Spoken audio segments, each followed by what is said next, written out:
আমার এক টিচার বলতেন, জীবনে যা কিছু করো নিজেকে খুশি রাখার মাধ্যমে করো, অন্য কারো মাঝে খোঁজার চেষ্টা করো না।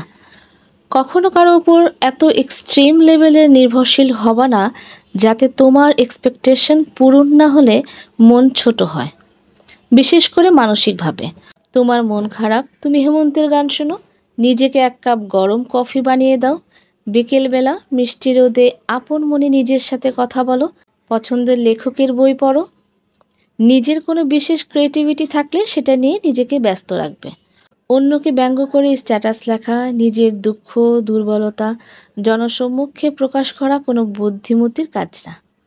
খুব বেশি মন খারাপ হলে রুম অন্ধকার করে চুপচাপ বসে থাকো, পুরনো কোনো স্মৃতি মনে করো, কাঁদো হাসো যাই করো, নিজের সাথে নিজের এমন একটা সুন্দর সম্পর্ক তৈরি করো যাতে সবসময় একটা কাঁধের প্রয়োজন না পড়ে। যদি কোনো কাজে সফল হও, নিজেকে ট্রিট দাও। যদি অকৃতকার্য হও, নিজের সাথে অভিমান করো, নিজের সাথে প্রতিজ্ঞাবদ্ধ হও। তবে অন্য কারো চোখে নিজের পারফেকশন খোঁজার চেষ্টা করো না। অন্যের চোখ তোমার ত্রুটিগুলোর মাঝে যখন তোমার গুণগুলো খুঁজে পাবে না, তুমি কষ্ট পাবে।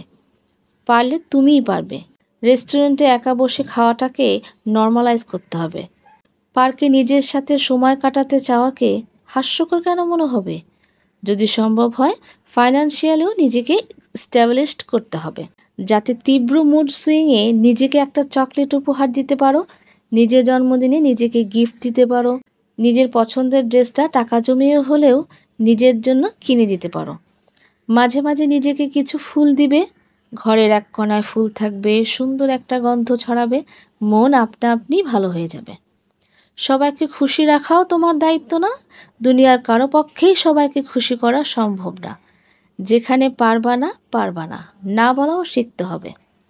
আমার বাবা মা আমাকে অ্যাপ্রিসিয়েট করে না, আমার বয়ফ্রেন্ড আমাকে সময় দেয় না, আমার জামাই আমার সাথে ঠিকমতো কথা বলে না, আমার বান্ধবীর আমার জন্য সময় নাই, এসব উপদ্রবের সৃষ্টিই হবে না। আপনার ভাষায় যেটা অ্যাটেনশন, অন্যের জন্য এই চাওয়াগুলো আজাইরা টেনশন মাত্র। কেন নিজেকে অন্যের বিরক্তির কারণ বানাবেন? একটা সুন্দর ব্যক্তিত্ব থাকার জন্য খুব কঠিন হওয়ার দরকার নাই। শুধু নিজেকে অতটুকু ভালোবাসলেই হবে যাতে অন্যের চোখে নিজের জন্য ভালোবাসা খোঁজার প্রয়োজন না পড়ে। ধন্যবাদ সবাইকে।